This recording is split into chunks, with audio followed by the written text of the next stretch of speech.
ఇంకా ఈ రోజున ఈ కార్యక్రమం చేయడానికి గల కారణం ఏంటంటే గత సంవత్సరం కూడా కార్యక్రమం చేసినాం, మంచి స్పందన వచ్చింది. భవిష్యత్తులో కూడా తప్పకుండా చేస్తాం. కారణం ఏంటంటే ఇది నా ఊరు కాదు, ఇది నా కుటుంబం. ఇది నా గొంతు నుంచి చెప్తున్న మాట కాదు, నా గుండె నుంచి చెప్తున్న మాట. సమాజంలో మీరు అందరినీ చూడొచ్చు, అన్ని రకాల మనుషులను చూడొచ్చు, కానీ కుమార్ అనే వ్యక్తి మీకు అందరికి మాట ఇవ్వగలను. కుమార్ అనే వ్యక్తి ఎక్కడ ఏ రోజున చిన్న అబద్ధం ఆడినా కానీ మీరు నాకు చెప్పండి, మీరు వేసిన శిక్షకు నేను సిద్ధంగా ఉంటాను. ఆ విధంగా బ్రతుకుతా. ఇంకా 4 రోజులు బ్రతికినా చాలు. అంబేద్కర్ గారు ఒక గొప్ప మాట చెప్పింది, ఎంత కాలం బ్రతికి ఉన్నది ముఖ్యం కాదు, నువ్వు ఎట్లా బ్రతికిన ఉన్నదే ముఖ్యం.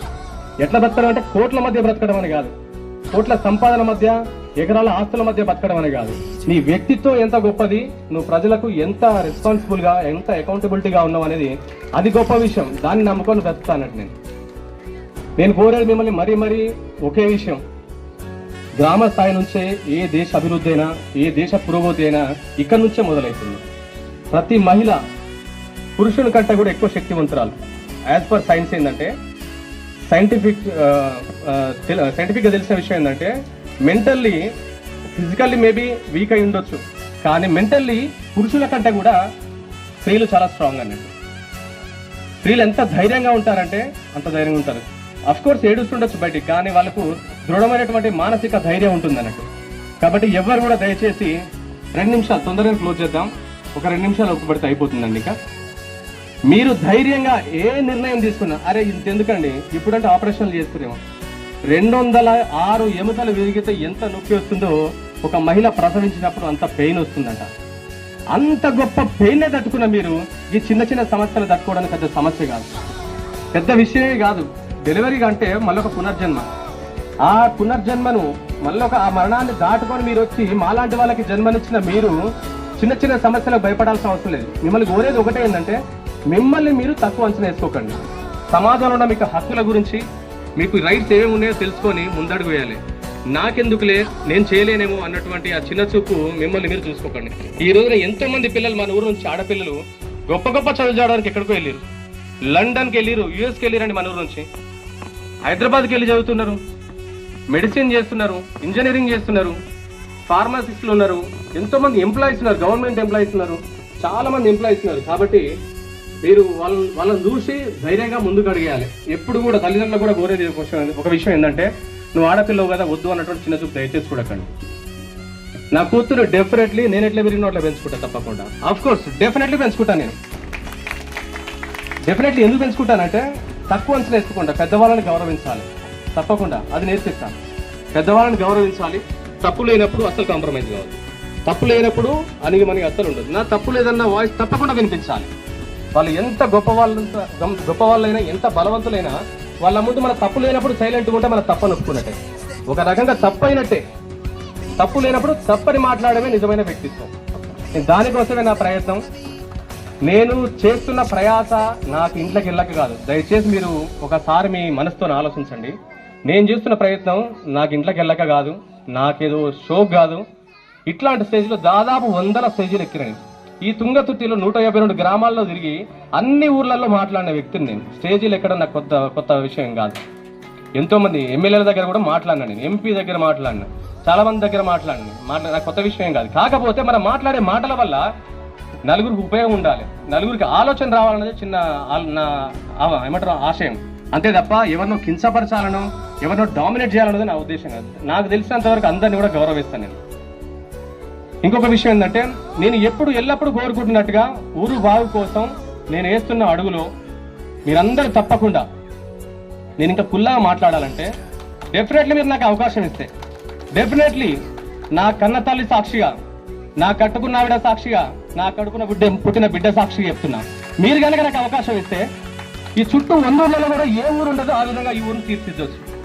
ఎందుకంటే ఎవరింటి నుంచో పైసలు తీసుకొచ్చి ఊరిని బాగు చేయాల్సిన అవసరం లేదు. కమ్మపాటి కుమార్ ఎకరాలమ్మి బాగు చేయాల్సిన అవసరం ఏం లేదు. మనకు అటువంటి ఫెసిలిటీస్ ఉంటాయి, హక్కులు ఉంటాయి, అటువంటి దారులు ఉంటాయి. కాబట్టి కేవలం ఏంటంటే మీ సంకోచమైనటువంటి భావాన్ని, ఏమైతుంది ఆయనతోటి అన్న భావాన్ని వదిలేసుకోండి. మీకు ఒక ఎగ్జాంపుల్ చెప్తాను నేను. రాజస్థాన్లో ఒక వ్యక్తి వాళ్ళ ఇంట్లో ఆడపిల్లలు నీళ్ళు ఎత్తుకొస్తుంటే చూసింది. దాదాపు 4.5 కిలోమీటర్ల నుంచి బిందెలలో నీళ్ళు తీసుకొని వస్తుంటే చూసి చాలా ఆవేదనకు గురైంది. ఎందుకని 4.5 కిలోమీటర్లు పోయి నీళ్ళు ఎత్తుకొని రావాలంటే మామూలు విషయం కాదు. నేను చిన్నగా ఉన్నప్పుడు దాదాపు ఒక 15-18 సంవత్సరాల కింద ఇంత వాటర్ ఫెసిలిటీ లేదు. అప్పుడు బోరింగ్ దగ్గరికి వెళ్ళి నీళ్ళు తీసుకురావాలి. స్కూల్లోకి వెళ్ళి మా ఇంటి దగ్గర నుంచి నీళ్ళు తీసుకురావాలంటే మా అన్న సైకిల్కి ఇటొక బిందె పెట్టుకునేది. నేను అడిగిపోయి బోరింగ్ కొడితే దాంట్లో ఎత్తుకొని తీసుకొచ్చేది. మళ్ళీ ఇంటికి వచ్చినాక మా అమ్మని మా నాన్న దింపి మళ్ళీ ఆ గోలలో పోసేది. అట్లాంటి సిచ్యువేషన్ మనకు ఉంటే ఇంకా రాజస్థాన్లో అయితే అసలు నీళ్ళు లేవు. వాళ్ళ ఇంట్లో ఆడవాళ్ళు నీళ్ళు ఎత్తుకొని వస్తే 4.5 కిలోమీటర్లు పోయి నీళ్ళు ఎత్తుకొని రావాలి. ఎందుకు 4.5 కిలోమీటర్లు పోవాలంటే వాస్తవానికి దగ్గరే నీళ్లు, ఒక బావి ఉన్నది దగ్గరనే, కానీ మధ్యలో ఒక పెద్ద గుట్ట ఉన్నది. ఆ చుట్టూ తిరిగి పోవాలంటే 4.5-5 కిలోమీటర్లు ఉంది. మరి ఎట్లా ఇది తగ్గియాలంటే ఎట్లా? గుట్టను మరి తవ్వాలి. గుట్టను తవ్వాలంటే ఎవరు తవ్వుతారు? గవర్నమెంట్ స్పందిస్తలేదు. చాలా దూరంలో ఒక మారుమూల ప్రాంతం అది. మరి ఏం చేయాలనుకుంటూ ఎవ్వరు సహకరిస్తలేరు.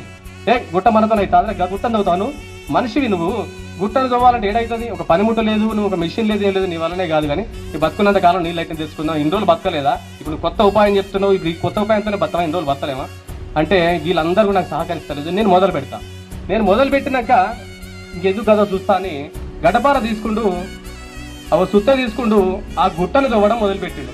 1 రోజు అయింది, 10 రోజులు అయింది, నెల, సంవత్సరం, దాదాపు ఒక 6.5-7 సంవత్సరాల తర్వాత చూస్తే గుట్ట 2 భాగాలుగా విడిపోయింది. రోజుకొక రోజుకో తట్టడు మట్టి అట్లా తీసుకుంటూ పోతే 6.5-7 సంవత్సరాల తర్వాత ఆ గుట్ట 2 భాగాలుగా అయిపోయి మధ్య నుంచి ఒక దారి ఏర్పడ్డది.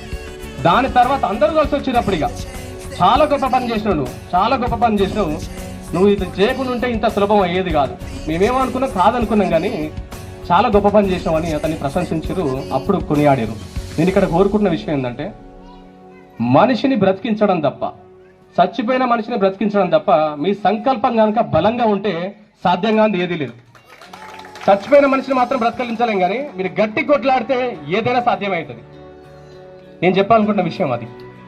అందుకే ఒక్కరే కదా, 10 మందే కదా, వీళ్ళే కదా, వీళ్ళతో అవుతుందని అనుకోకండి. దయచేసి మీరు ఒక్కసారి వాళ్ళతో పాటు మనం కూడా నడుద్దాం. వాళ్ళు చేస్తున్న తప్పు లేదు కదా, వాళ్ళ ఊరి కోసం ఒక అడుగేస్తారు కదా, వాళ్ళతో పాటు మనకు అడిగేద్దామని ఒక్కసారి ఆలోచించండి. ఒక్క పర్యాయం అవకాశం ఇవ్వండి, ఇచ్చి చూడండి. మీ మధ్యలో నేను ఉంటా. మిమ్మల్ని కాదని పోవడానికి కూడా నాకు అవకాశం లేదు. నాకు ఇంకా వేరే అవకాశం కూడా లేదు. నాకు అన్నదమ్ములున్నారా మిమ్మల్ని దాటేసుకొని పోవడానికి? అమ్మ నాన్నరా మిమ్మల్ని దాటేసుకొని పోవడానికి? మీకు మాట ఇచ్చిన తర్వాత నేను తప్పు చేస్తే, నేను మళ్ళీ చెప్తున్నా, ఈ మాట చెప్పకూడదు చెప్తున్నా, నేను తప్పు చేస్తే ఇదే గ్రామ పంచాయతీ దగ్గర నన్ను ఉరిదీయొచ్చు మీరు. నేను అంత ఖచ్చితంగా చెప్పగలను. ఈ మాట ఎందుకు అంటున్నానంటే నేను మాట అన్నానంటే తప్పకుండా నిలబడి ఉంటా, అంతే తప్ప సాయంత్రం ఒక మాట మాట్లాడి, ఎలక్షన్స్ వచ్చిన తర్వాత ఒక మాట మాట్లాడి, గెలిచిన తర్వాత ఒక మాట్లాడి గెలిపించిన వాళ్ళనే దూరం చేసేటువంటి గుణం నాకు లేదు. ఎంతో మంది మహనీయులను స్ఫూర్తిగా తీసుకున్న వ్యక్తిని నేను.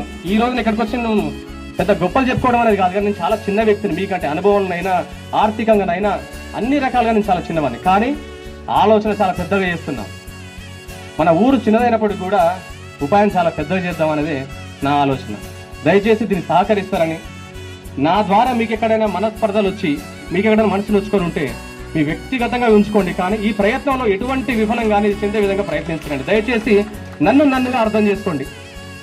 మీకు ఇంకొక గొప్ప విషయం చెప్పాలి. నా భార్య సమత, నేను కరెక్ట్గా 4 సంవత్సరాల కిందనే అనుకున్నా ఊరికి వెళ్ళి ఏదో ఒక ఊర్లో ఇటువంటి వర్గాలుగా విడిపోయి, మీరు గమనించడం లేదు, చిన్న పెళ్ళైనా పేరెంటమైనా కానీ కొంతమంది వస్తారు, కొంతమంది రావట్లేదు. ఇక్కడ పేర్లు చెప్పాల్సిన అవసరం లేదు, ఈ వర్గం వాళ్ళు వస్తారు, ఆ వర్గం వాళ్ళు. ఇది మంచి పద్ధతి కాదు. ఒక మనిషి చనిపోయినా కానీ వర్గాలుగా వెళ్ళడం అనేది మంచి పద్ధతి కాదు. శత్రువుడైనా సరే మనం ఒక మంచి సందర్భంలో అయినా చెడు సందర్భంలో మందలించాలి, కనీసం పరామర్శించాలి. కానీ అటువంటి సందర్భాలు వదిలేసి ఊరు 2 భాగాలుగా విడిపోతుంది. ఊరు అంటే ఒకప్పుడు కులాలు ఉండేవో, మతాలు ఉండేవో, ఇంకా వర్ణాలు ఉండేదో, ఈ విభేదాలు ఉంటాయి. కానీ ఇప్పుడు వర్గాలుగా విడిపోయినటువంటి ఈ ఊర్లు ఏకతాటి మీద తీసుకురావాలన్నట్టు ఒక నిస్వార్థమైనటువంటి ఆలోచనతో నేను ముందుకు వస్తున్నా. ఆ ఆలోచన 4 సంవత్సరాల కింద నేను చేసినప్పుడు నా భార్యతో డిస్కస్ చేసిన. దాదాపు ఒక రోజు కాదు, 2 రోజులు కాదు, 2 సంవత్సరాలు డిస్కస్ చేయడం జరిగింది. 2 సంవత్సరాలు ఏముంది డిస్కస్ చేయడానికంటే నాకు అంత ఆర్థిక పరిస్థితి లేదు. ఆర్థిక పరిస్థితి అంటే మామనాలకు పెద్దగా సంపాదించి ఇచ్చింది లేదు. ఇంకోటి నాకు ఇంకా ఏమంటారు, అత్తగారు నుంచి పెద్దగా కాదు, అసలు వచ్చింది ఏమీ లేదు. నేను ఆశించలేదు కూడా. వచ్చింది ఏమీ లేదని చెప్పడం కంటే కూడా నేను ఆశించలేదు అని చెప్పాలనుకుంటున్నాను. అయితే మా కాళ్ళ మీద బ్రతుకుతూ ఎంతలో మా జీవితాన్ని గడుపుకుంటూ వస్తున్న క్రమంలో నేను నా భార్యతో నేను నిర్ణయించుకున్నా, ఇది సంగతి, నేను ఊరికి వెళ్దాం అనుకుంటున్నాను అని అన్నప్పుడు తను ఆలోచించింది. ఎందుకంటే ఇది జీవితంలో ఒక సాహసోపేతమైనటువంటి నిర్ణయం. 4 రోజులు వెళ్ళి అక్కడేదో హంగామా చేసి తిరిగి వచ్చేటువంటి నిర్ణయం కాదు ఇది. వెళ్ళినామంటే ఇంకా తాడో పేడ అక్కడ తెలుసుకోవాలి. కాబట్టి దానికి లోతైనటువంటి చర్చ ఎప్పుడు ఖాళీ టైం దొరికినా కానీ డ్యూటీలకు వెళ్ళడం రావడం పిల్లలు చూసుకోవడం ఎప్పుడైనా సమయం దొరికితే చర్చించుకొని దాదాపు 2 సంవత్సరాలు మంచి చెడు అయింది కాంది చిన్నది పెద్దది ఉన్నది లేనిది అన్ని డిస్కస్ చేసిన తర్వాత ఫైనల్గా చెప్పింది, నువ్వు వెళ్ళు, తప్పకుండా వెళ్ళు, ఎక్కడైతే పోగొట్టుకున్నావో అక్కడనే దోలాడుకో అని చెప్పింది అన్నట్టు. అంటే నేను చెప్పిన తప్పకుండా నేను వెళ్ళిన తర్వాత ఈ సమస్యలు వస్తాయి, వీటన్నింటికి తట్టుకోవాలి అని చెప్పిన. ఎంతో మంది నేను 10 సార్లు చెప్పిన దాదాపు అంబేద్కర్ గారి గురించి. అంబేద్కర్ గారికి చదువుకోవాలని తను బయట దేశాలకు వెళ్ళినప్పుడు ఆర్థిక పరిస్థితి సహకరించినప్పుడు తన భార్య ఇక్కడే ఉంది, తను బయట దేశాలకు వెళ్ళినప్పుడు తను ఎంతగానో సహకరించింది. పిల్లల ఆరోగ్యాన్ని కూడా పక్కకు పెట్టి తను అంబేద్కర్కి సహకరించింది. ఆ విధంగా సహకారాన్ని తీసుకున్న ఒక మహిళ నుంచి, భార్య నుంచి సహకారం తీసుకున్న అంబేద్కర్ గొప్ప చదువు చదివి రాజ్యాంగాన్ని రాసేయడం వల్లనే ఈ రోజున మనం స్వేచ్ఛ కూర్చున్నాం, ఎన్నో హక్కులు పొందినాం, ఈ రోజు మహిళా దినోత్సవం జరుపుకోగలుగుతున్నాం. అయితే ఆ విధంగా నాకు సపోర్ట్ చేసినటువంటి నా భార్య, నువ్వు చేయాలనుకుంటున్న దాంట్లో 100% నీతి ఉంది, నువ్వు చేయాలనుకున్న దాంట్లో 100% ధర్మం ఉంది. కాకపోతే సమస్య ఎక్కడ వస్తుందంటే నిన్ను ప్రజలు అర్థం చేసుకోవాలి, నీ పని మంచిది కానీ నువ్వేం చేయాలనుకుంటున్నావు అనేది అర్థం కావాలి వాళ్ళకి. నన్ను వ్యతిరేకించే వాళ్ళని కూడా నేను ఎప్పుడు తప్పుపట్టను, పాపం నా గురించి తెలియదు కాబట్టి వాళ్ళు వ్యతిరేకిస్తారు అనుకుంటాను. నేనేందో తెలిస్తే తప్పకుండా నన్ను ఆప్యాయంగా దగ్గర తీసుకుంటాను, ఒక కొడుకులాగా, ఒక మనవన్లాగా, ఒక తమ్ముళ్లాగా తప్పకుండా దగ్గర తీసుకుంటాను. అయితే ఆ విధంగా తన సహకారాన్ని తీసుకొని నేను ఇక్కడికి వచ్చిన, నేను మనిషినే ఇక్కడ ఉన్నా కానీ నా ఆలోచన మొత్తం కూడా పిల్లలు భార్య మీదనే ఉంటుంది. మరి ఇక్కడ ఉండి నేను ఏం చేస్తున్నానని కూడా మీరు ఆలోచించండి. నేను ఇక్కడికి వచ్చి నేను తింటున్నానో తినట్లేనో, ఎవరిని కలుస్తున్నానో, ఎప్పుడెప్పుడు కలుస్తున్నానో, ఏ సమస్యల మీద నేను పాటుపడుతున్నానో, ఏ సమస్యల కోసం కొట్లాడుతున్నానో. ఈ ఊర్లో ఎన్నో భూమి సమస్యలు ఉన్నాయి, ఈ ఊర్లో ఎన్నో కుటుంబాల మధ్య తగాదాలు ఉన్నాయి, ఈ ఊర్లో భార్య భర్తల మధ్య గొడవలు ఉన్నాయి. అటువంటి సమస్యల మీద నేను పోట్లాడుతున్నాను. కాబట్టి బయటికి నేను కనిపించకపోవచ్చు, వాళ్ళ పేర్లను బయటికి చెప్పకపోవచ్చు, కానీ ఎంతో మందికి సహకరించుకుంటూ వస్తున్నా. నా గనక చిన్న ఆధారం కనుక మీరిస్తే మీ ఇంట్లోకి ఓటు అడగడానికి ఏ విధంగా వస్తానో 5 సంవత్సరాలు అట్నే ఉంటా. ఈ మాట నాకు తప్పైతే మీరు ఎనీ టైం ఎక్కడైనా గల్ల పట్టుకొని మీరు నన్ను అడగచ్చు. మీకు స్వేచ్ఛ ఉంటుంది, ఎందుకంటే మీకంటే అన్ని రకాలుగా చిన్నోని కదా, వయసులో చిన్నోని, ఆర్థికంగా చిన్నోని, అనుభవంలో చిన్నోని, కాబట్టి మీరు నన్ను గల్లబట్టి అడగచ్చు. పెద్దవాళ్ళని అట్లా అడగలేదు. నేను ఇక్కడ ఎవరిని కూడా అగౌరవపరచట్లేదు. పెద్దవాళ్ళకు కూడా తెలియాలనుకున్న విషయం ఏంటంటే చాలా గొప్ప గొప్ప పనులు చేసే వాళ్ళు ఉన్నారు మన ఊర్లో, లేదని నేను అనట్లేదు. కానీ కొత్త తరానికి, చదువుకున్న వాళ్ళకి ఒక నూతన రాజకీయ వ్యవస్థను నిర్మించాలని కదులుతున్నటువంటి మా టీం సభ్యులు, కలిసి వస్తున్న మా టీం సభ్యులు అందరితో పాటు కదులుతున్న మాకు మీ అనుభవాలు, మీ ఆలోచనలు మాకు జోడించి ముందుకు నడిపితే మా ఆశయాల్ని ముందుకు తీసుకెళ్దామని చాలా చాలా చాలా బలంగా కోరుకుంటున్నాం. దయచేసి ప్రతి ఒక్కరు కూడా, ప్రతి ఒక్క ఆడబిడ్డ, అక్క, చెల్లె, అమ్మ, అవ్వ, అమ్మమ్మ, నానమ్మ అందరూ కూడా ఒక్కసారి ఆలోచించండి. మీరు ఒక్కసారి అవకాశం ఇస్తే కనుక మీ కన్న కొడుకులాగా చూసుకోకపోతే ఇంకా నా బ్రతుకు అర్థం ఉండదు. నేను చేస్తున్న ప్రయత్నం అంతా ఇంత కాదు, ఎంత గొప్పగా ఆలోచిస్తానంటే ప్రతి క్షణం ఆలోచిస్తున్నా. ఒక్కసారి అవకాశం అంటే ఇంకొకటి, మీకు చిన్న కన్ఫ్యూజన్ నేను క్లియర్ చేయాలి. ఇక్కడ అవకాశం అంటే కుమార్ సర్పంచ్ కావడమో, కుమార్ ఎంపీటీసీ కావడం, కుమార్ ఎంపీటీ కావడం కాదు. నాకు అవన్నీ అవసరం లేదు. ఒక వ్యక్తిని తీసుకుందాం మనం, మన మాట వినే వ్యక్తిని, అంటే కుమార్ మాటని కాదు, జనాలు ఎవరినైనా కానీ ఈజీగా అడగగలిగే వ్యక్తిని. ఒక మల్లయ్యనో, ఇల్లయ్యనో, నరేష్నో, సురేష్నో, భాస్కర్నో, రవినో, రమేష్నో, నారాజ్నో, మహేష్నో, ఎవరిని సింపుల్ గా అడగలగాలంటే ఒక సాదాసీద వ్యక్తి, కొంచెం ఆలోచన కలిగి ఆశయం ఉన్న వ్యక్తి, చదువుకున్న వ్యక్తిని ఒకరిని తీసుకొస్తే వాళ్ళని ఈజీగా మనం ప్రశ్నించగలుగుతాం. కాబట్టి తప్పకుండా అలాంటి వాళ్ళకి అవకాశం వేయాలన్నది నా ఆలోచన తప్ప కుమార్ సర్పంచ్ కావాలన్నది నా ఆలోచనగా దయచేసి దీన్ని తప్పకుండా గ్రహించాలి. రేపు ఏ క్యాస్ట్ రిజర్వేషన్ వచ్చినా కానీ, అది ఎస్సీనే కానీ, బీసీనే కానీ, జనరలే కానీ, ఏ రిజర్వేషన్ వచ్చినా తప్పకుండా స్థానిక సంస్థల్లో డెఫినెట్లీ చాలా బలంగా, ఎవ్వరు ఊహించని రీతిలో చాలా గొప్ప ప్రయత్నం ఉంటుంది. 100 ఊర్లకు మన ఊరు ఒక మోడల్ విలేజ్ గా, ఒక ఎలక్షన్స్ వరకే కాదు, ఆఫ్టర్ ఎలక్షన్స్ కూడా, what ever it may be, results ఏమైనప్పటికీ కూడా, ఫలితాలు ఏమైనప్పటికీ కూడా ఈ ఊరు తప్పకుండా 100 ఊర్లకు ఆదర్శవంతంగా నిలబెట్టేందుకు రాబోయే 5 సంవత్సరాలు తప్పకుండా మేము అటువంటి నిర్ణయాలు తీసుకొని ముందుకెళ్ళడానికే అన్నింటికి తెగించే ముందుకు వస్తున్నాం. కేవలం కోరుకునేది ఒకటే మీ నుంచి, నేను మీ ఆశీర్వాదం ఉంటే చాలు. మీ ఓట్లు మీ ఇష్టం, మీ హక్కు, అది మీ స్వేచ్ఛ. ఆ అట్టచాటుకు వెళ్ళిన తర్వాత మీరు ఏం చేస్తారు అనేది మీ ఇష్టం. దేవుడు కూడా తెలియదు, వాస్తవానికి దేవుడు తెలుస్తుంటారు కానీ దేవుడు కూడా తెలియదు. మీరు ఓటేసేటప్పుడు నన్ను తిట్టండి, అవసరమైతే మీరు దాంతో ఏమవుతుంది, అరేకరం లేదు అంటారు. మీరు కూడా అనండి, అవును వాన అరేకరం లేదు, మనకు అన్నదమ్ములు లేరు అంటారు. అవును వానికి అన్నదమ్ములు లేరు అని, వాడు ₹1 కోటి హైదరాబాద్లో ముంచొచ్చిండు అట్నే, అందుకే ఇక్కడ పైసలు పంచుతుండు అంటారు. అవునట, ₹1 కోటి నాకు కూడా తెలుసు, మీరు కూడా అనండి. కానీ కుమార్ అనేటోడు మన ఇంట్లో పూరం లేకుంటాడు, వాడు చెప్తే వింటాడు, వాడు అర్థం చేసుకుంటాడని మాత్రం మనసులో గుర్తుపెట్టుకోండి. నన్ను తిట్టండి, నేను చాలా మంది కూడా చెప్తున్నా, నన్ను విమర్శించండి, కానీ కాదని మీరు 10 మందికి చెప్పండి. అట్లా చెప్పడం వల్ల ఏమవుతుందంటే ఎవరి గురించి కూడా మీకు ఎటువంటి దాడి ఉండదు. ఎవరి వల్ల కూడా మీకు ఎటువంటి నష్టం ఉండదు. మీరు బదనాం కాదు, నేను కోరుకునేది మీరు బదనాం కావద్దు. ఫస్ట్ నేను చేస్తున్న ఈ కార్యక్రమంలో మనందరి కోసం అయినప్పటికీ కూడా మీరు ఎటువంటి బదనాం కావద్దు. అందుకోసం చెప్తున్న వాళ్ళకి నేను ఎవరిని కలుస్తున్నానో, ఎప్పుడు కలుస్తున్నానో, ఎక్కడ మాట్లాడుతున్నానో వాళ్ళందరికీ చెప్తున్న విషయం ఒకటే, వాళ్ళు బయటికి వస్తామని కొంతమంది ఆపుతున్నారు. నేను వద్దు, మీరు బయటికి రావద్దు, చాలా సమస్యలు ఎదుర్కొంటారు. నేను చెప్తున్న ఎగ్జాంపుల్ నేను చూసిన కాబట్టి దయచేసి మీరు నన్ను విమర్శించండి, తిట్టండి, దాంతో అయితే అదే దానివల్ల ఏమవుతుంది అసలు ఏది కాదు, ఏం చేసింది ఇంతకుముందు అంటారు. రాజకీయాల్లో మొట్టమొదటిగా వచ్చిన ఏ వ్యక్తి కూడా ఏ అనుభవం లేకుండా వస్తుంది, కానీ గొప్ప ఆలోచనతోని చాలా పెద్ద పెద్ద గాయాలతో వస్తారు రాజకీయాల్లో. అంటే అందరు రాకపోతే కొంతమంది స్వార్థంతో కూడా వస్తారు, ఎకరాలు సంపాదించుకోవడానికి, బిల్డింగ్లు కట్టుకోవడానికి వస్తుండొచ్చు కొంతమంది, కానీ గాయాలతోని బలమైన బాధతో వచ్చేవాడికి అవకాశం ఇస్తే కనుక చాలా గొప్ప అభివృద్ధి ఉంటుంది. అభివృద్ధి అంటే కొంతమంది అన్నారు కూడా మన ఊర్లో. అసలు విచిత్రం ఏంటంటే ఇంకా ఈ అప్డేట్ కానీ పాలిటిక్స్ ఉన్నాయి మన ఊర్లో. నేను ఇంకా పేర్లు ప్రస్తావించాలనుకోవట్లేను, కుమార్ అనే వ్యక్తి భయపడేటోడు కాదులే, కానీ పేర్లు ప్రస్తావించాలనుకోవట్లేను. కానీ వాడు వస్తే ఏమన్నా గాలి మెడలు కడతానని మాట్లాడిన వాళ్ళు ఉంటారు. గాలి మెడలు కాదు, ఈ ఊళ్ళో ఎన్నో పూరి గుడిసెలు ఉన్నాయి, తప్పకుండా ఇల్లు కట్టించేందుకు తప్పకుండా తోడ్పడతా, నేను తప్పకుండా తోడ్పడతా. తప్ప ఓట్లేమని చెప్పి బయటికి వెళ్ళి దులుపుకొని పోయే వ్యక్తిని కాదు. నా ఇంటికి అప్పుడు ఇందిరమ్మని ఇల్లు పెడితే బిల్లు రావడానికి చాలా సమస్యలేని నా అమ్మమ్మకు పింఛన్ రాపిస్తే 7 సార్లు కొట్టే పిచ్చిలు ఎంఆర్ఓ గారి దగ్గరికి, ఎంపీడీఓ దగ్గరికి నేను వెళ్తే పేరు వచ్చిన తర్వాత కూడా కట్ చేపిస్తున్నటువంటి రాజకీయ వ్యవస్థ మన ఊళ్ళో ఉంది. నాకు ఆలోచన అంత ఆషామాషిగా పుట్టలేదు. నా కుటుంబం ఆగమైపోతుంటే అట్లెట్లయితే అడగలేని రాజకీయ వ్యవస్థ ఉంది ఈ ఊళ్ళో. నాకు గాయం అనిపించదా? నా మనసు బాధ అనిపించదా? నా కుటుంబాలు లాంటి ఎన్ని కుటుంబాలు ఇంకా ఆ ఊర్లో ఆ ఇంట్లోనే మగ్గిపోవాలి, ఇంకా భయపడుకుంటుండాలా? ఎన్ని రోజులు భయపడాలన్న ఒక ఆలోచన నుంచి పుట్టినదే ఈ ప్రయత్నం అనేది. మీరు దయచేసి దీన్ని అర్థం చేసుకోవాలి.